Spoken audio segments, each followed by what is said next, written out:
Assalamualaikum warahmatullahi wabarakatuh. Kami dari kelompok 9 akan mempresentasikan tentang machine learning. Next.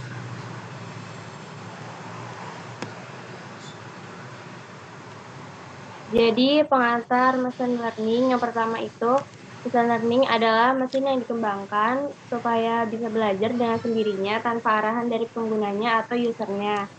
Nah, pembelajaran mesin ini dikembangkan berdasarkan disiplin ilmu lainnya seperti perhitungan statistika, perhitungan matematika, dan data mining. Sehingga mesin tersebut dapat belajar dengan menganalisa data tanpa perlu diprogram ulang atau diperintah.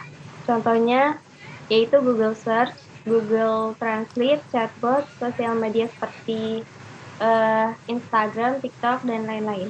Next. Yang kedua yaitu ada supervised learning. Jadi ini yaitu dilatih untuk mengenali pola antara input data dan label output. Machine learning dilatih untuk mengidentifikasi hubungan yang mendasari koneksi input data dengan label output. Supervised learning ini juga dilatih untuk mempelajari data yang telah diberi label khusus. Contohnya itu ada Amazon dan Netflix. Jadi aplikasinya itu menganalisis sentimen pelanggan atau pengguna dari produk mereka terhadap layanan mereka. Nah, dengan menggunakan algoritma klasifikasi, mereka dapat mengkategorikan ulasan pelanggan ke dalam kategori positif, negatif, ataupun netral. Nah, ini ada cara kerja supervised learning. Yang pertama itu ada input atau pengumpulan data. Jadi yang pertama itu mengumpulkan data, membuat rangkaian data berdasarkan variabel yang berpengaruh pada output nanti. Yang kedua yaitu adalah pelatihan model. Model ini dilatih untuk menemukan hubungan antara input dan output untuk meminimalkan kesalahan prediksi atau kesalahan pada output nanti. Yang ketiga yaitu adalah evaluasi model. Setelah dilatih, model ini diuji dengan data baru untuk mengukur akurasi dari yang sudah dilakukan sebelumnya dan kemampuannya dalam memprediksi label yang benar. Next. Selanjutnya yaitu ada jenis supervised learning, ada 5. Yang pertama ada regresi linear. Ini memodelkan hubungan linear antara variabel input dan output. Yang kedua ada regresi polinomial, yaitu memperluas regresi linear untuk menangkap hubungan non-linear. Yang ketiga ada support vector machine regression, yaitu menggunakan prinsip SVM untuk regresi. Yang keempat ada decision tree regression atau pohon, menggunakan pohon keputusan untuk memprediksi nilai kontinu. Yang kelima ada random forest regression, yaitu metode ensemble yang menggabungkan beberapa pohon keputusan untuk meningkatkan akurasi. Oke, di sini kemudian ada unsupervised learning. Di sini itu adalah penggunaan algoritma kecerdasan buatan atau artificial intelligence AI untuk mengidentifikasi pola dalam kumpulan data yang berisi titik data yang tidak diklasifikasikan atau diberi label. Nah, tujuan utama dari unsupervised learning ini untuk menemukan pola atau struktur tersembunyi dalam data yang tidak memiliki kategori atau nilai yang telah ditentukan. Nah, teknik ini sering digunakan untuk mengelompokkan data atau mengidentifikasi anomali. Nah, di sini kemudian ada contoh dan penerapan unsupervised learning pada clustering pelanggan. Unsupervised learning akan mengelompokkan pelanggan dengan karakteristik belanja yang mirip ke dalam satu grup. Nah, dari sini perusahaan dapat memberikan penawaran khusus yang disesuaikan dengan setiap grup pelanggan tanpa mengetahui karakteristik detailnya setiap individu sebelumnya. Dan penjelasan dari teman saya Dina tentang supervised learning. Di sini ada perbedaan dari unsupervised learning dan supervised learning. Nah, di mana Unsupervised learning ini digunakan terhadap data yang tidak diberi label. Unsupervised learning ini menggunakan kumpulan data yang berlabel untuk melatih algoritma untuk mengidentifikasi dan mengurutkan berdasarkan label yang disediakan. Nah, selain itu, untuk supervised learning sendiri menggunakan data pelatihan berlabel dan data validasi berlabel. Hal ini memungkinkan keakuratan keluaran pembelajaran yang diawasi untuk diperiksa keakuratannya dengan cara yang tidak dapat diukur dengan pembelajaran tak terarah. Oke, sekarang ada cara kerja algoritma machine learning. Jadi ada sebuah makalah dari UC Berkeley ini membagi sistem pembelajaran algoritma machine learning ini menjadi 3 bagian utama. Yang pertama itu ada sebuah proses keputusan. Algoritma machine learning ini tuh membuat prediksi atau klasifikasi berdasarkan data input untuk mengidentifikasi polanya. Terus kedua itu ada fungsi kesalahan. Fungsi kesalahan ini itu mengevaluasi prediksi model. Jika ada contoh yang diketahui, fungsi kesalahan dapat membuat perbandingan untuk menilai keakuratan model. Terus yang ketiga ini ada optimasi model. Jadi jika model dapat lebih cocok dengan titik data dalam set pelatihan, maka bobot ini itu disesuaikan untuk mengurangi perbedaan antara contoh yang diketahui dan estimasi model. Algoritma akan mengulangi proses, mengevaluasi, dan mengoptimalkan ini. Ini memperbarui robot secara mandiri sampai ambang batas akurasi terpenuhi. Next. Selanjutnya ini ada algoritma pembelajaran yang diawasi. Jadi pembelajaran yang diawasi itu dapat dibagi menjadi 2 jenis masalah dalam data mining. Yang pertama itu ada klasifikasi. Jadi algoritma mengelompokkan data pengujian ke dalam kategori tertentu berdasarkan pola yang terdeteksi dengan metode umum seperti pengklasifikasi linear, SVM, pohon keputusan, tetangga terdekat, dan hutan acak. Selanjutnya itu ada regresi. Regresi ini itu digunakan untuk memahami hubungan antara variabel dependen dan independen. Ini tuh biasanya digunakan untuk membuat proyeksi seperti pendapatan, penjualan untuk bisnis tertentu. Regresi linear, regresi logistik, dan regresi polinomial adalah algoritma regresi yang populer. Next. Selanjutnya ada algoritma pembelajaran tanpa pengawasan. Jadi yang pertama ada pengelompokan. Algoritma ini itu dapat mengidentifikasi pola dalam data sehingga data dapat dikelompokkan. Algoritma ini tuh dapat membantu para ilmuwan data dengan mengidentifikasi perbedaan antara item data yang terlewatkan oleh manusia. Terus selanjutnya adalah pengelompokan hierarkis. Ini tuh pengelompokan data ke dalam struktur pohon klaster, dimulai dengan setiap data sebagai klaster terpisah, lalu menggabungkan klaster terdekat hingga semua data tergabung. Terus yang ketiga ini ada pengelompokan k-means. Ini tuh mengidentifikasi kelompok-kelompok dalam data tanpa label ke dalam klaster-klaster yang berbeda dengan cara menemukan kelompok-kelompok data yang mirip satu sama lain. Nama k-means ini tuh berasal dari centroid yang digunakannya untuk mendenifikasikan klaster.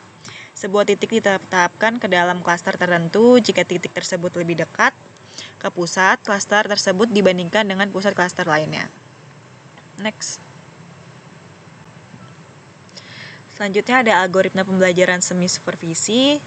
Jadi dalam hal ini pembelajaran ini terjadi ketika hanya sebagian dari data input yang diberikan telah diberi label memberikan algoritma sedikit atau permulaan.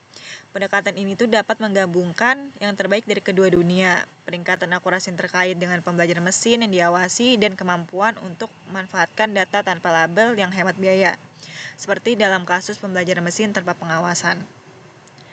Next. Selanjutnya ini ada algoritma penguatan.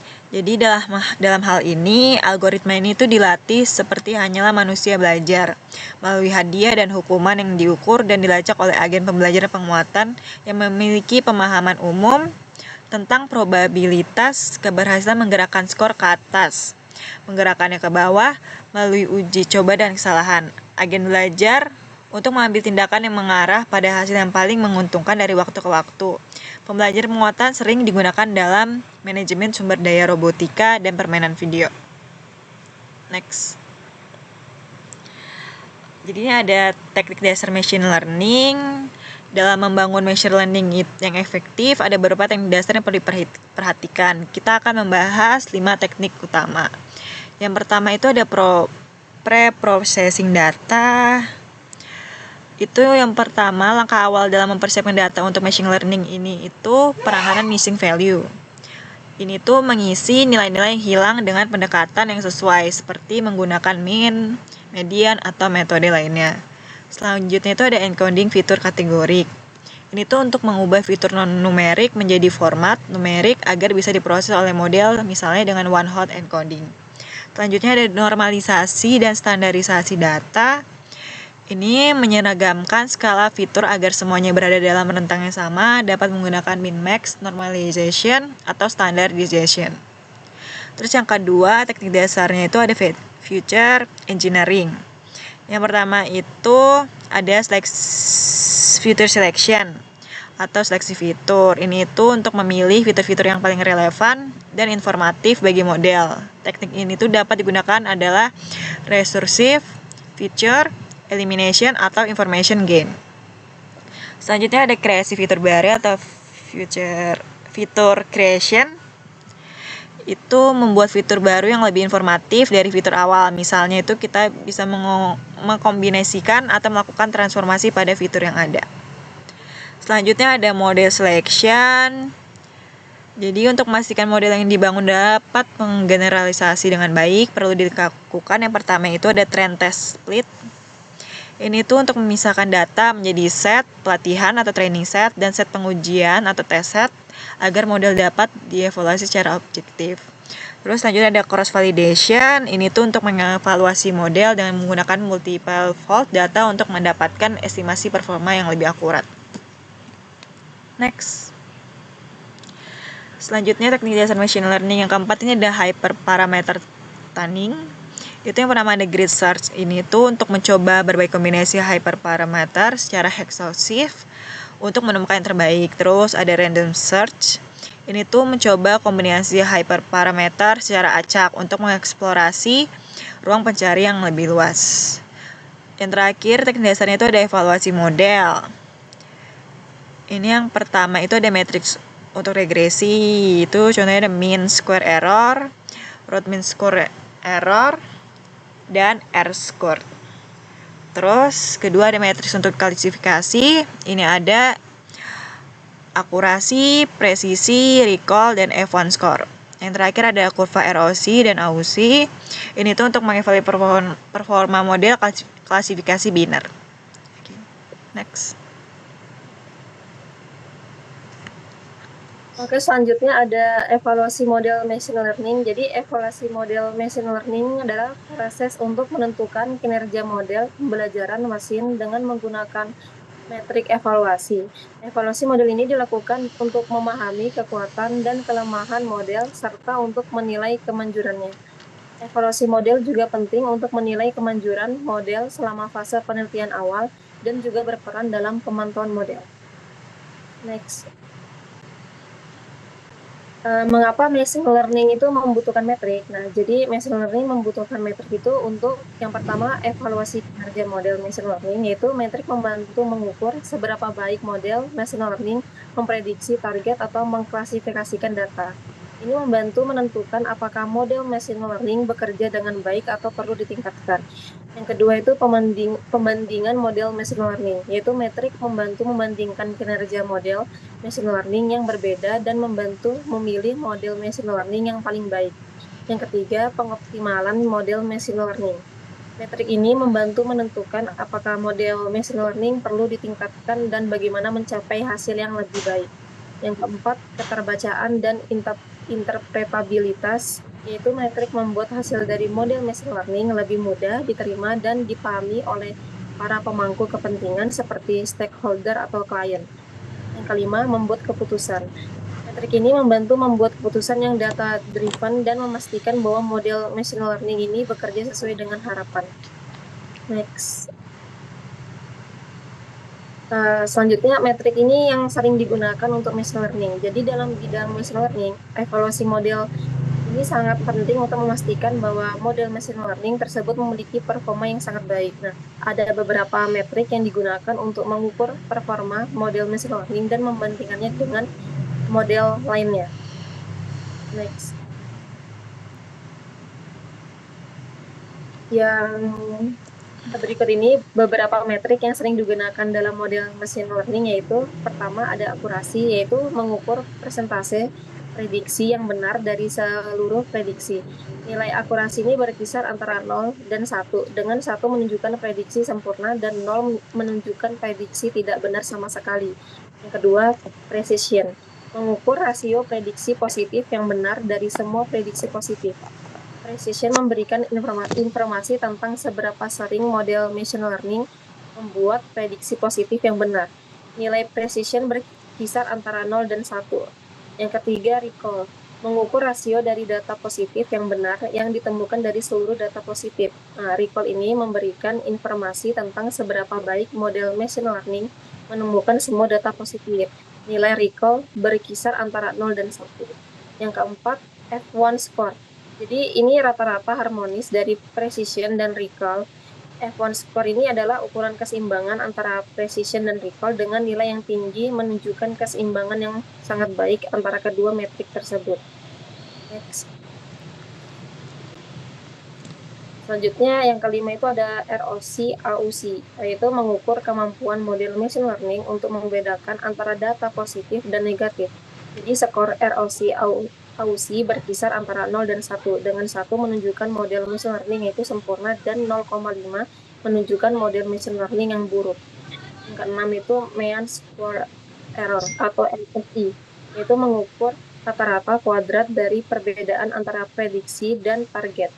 MSE ini digunakan untuk memperkirakan ketidakakuratan model machine learning dalam memprediksi target. Yang ketujuh itu Mean Absolute Error atau MAE, mengukur rata-rata dari perbedaan absolut antara prediksi dan target. MAE ini digunakan untuk memperkirakan ketidakakuratan model machine learning dalam memprediksi target. Yang ke-8 ada log loss, yaitu mengukur kemampuan model machine learning untuk memprediksi probabilitas yang benar dari data target. Log loss ini memberikan informasi tentang seberapa baik model machine learning memprediksi probabilitas yang benar, dengan nilai yang lebih rendah menunjukkan prediksi yang lebih baik. Yang ke-9 itu confusion matrix, yaitu menampilkan jumlah prediksi benar dan salah dalam bentuk matriks yang digunakan untuk menghitung metrik lain seperti precision dan recall. Confusion matrix ini memberikan gambaran menyeluruh tentang performa model machine learning dalam memprediksi data target. Next. Oke, sekian presentasi dari kelompok kami. Kami ucapkan terima kasih.